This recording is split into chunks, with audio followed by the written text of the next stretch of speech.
Kozhikode RSS പ്രവർത്തകനെ വധിക്കാൻ ശ്രമിച്ച 3 CPMകാർ അറസ്റ്റിൽ. കഴിഞ്ഞ ദിവസം മുതുവണ്ണാച്ച പാറക്കെട്ടിൽ വെച്ച് RSS പ്രവർത്തകനായ പാറച്ചാലിൽ പ്രജീഷിനെ മാരകമായി വെട്ടിപ്പരിക്കേൽപ്പിച്ച കേസിലെ പ്രതികളാണ് ഇവർ. ആക്രമിക്കപ്പെട്ട പ്രജീഷ് ഗുരുതരാവസ്ഥയിൽ കോഴിക്കോട് മെഡിക്കൽ കോളേജിൽ ചികിത്സയിലാണ്. വിവരങ്ങളുമായി അനഘ ഹർഷൻ ചേരുന്നുണ്ട്. ഈ 3 CPMകാർ അറസ്റ്റിലായിരിക്കുകയാണ്.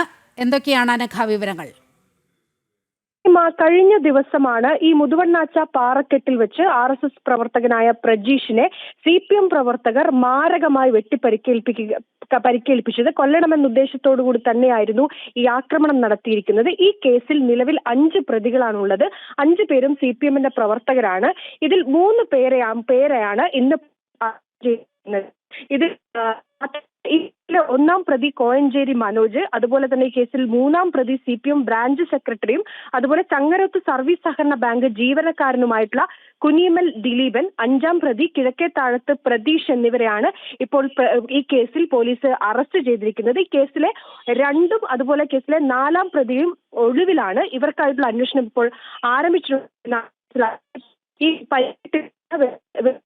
ിരിക്കുന്ന ഈ പ്രജീഷ് ഗുരുതരാവസ്ഥയിൽ കോഴിക്കോട് വെന്റിലേറ്റർ തുടരുകയാണ് എന്ന വിവരമാണ് അറിയുന്നത്. എന്തായാലും ഈ സംഭവവുമായി ബന്ധപ്പെട്ട് 3 CPM ബ്രാഞ്ച് സെക്രട്ടറി അടക്കമുള്ള 3 CPM പ്രവർത്തകരെയാണ് ഇപ്പോൾ അറസ്റ്റ് ചെയ്തിരിക്കുന്നത്. ഈ കേസിൽ പ്രധാനമായും 5 പ്രതികളാണുള്ളത്. ഈ 5 പേരും CPMന്റെ പ്രവർത്തകരാണ്. ഇതിൽ 3 പേരെയാണ് ഇപ്പോൾ പോലീസ് അറസ്റ്റ് ചെയ്തിരിക്കുന്നത്. നീലിമ.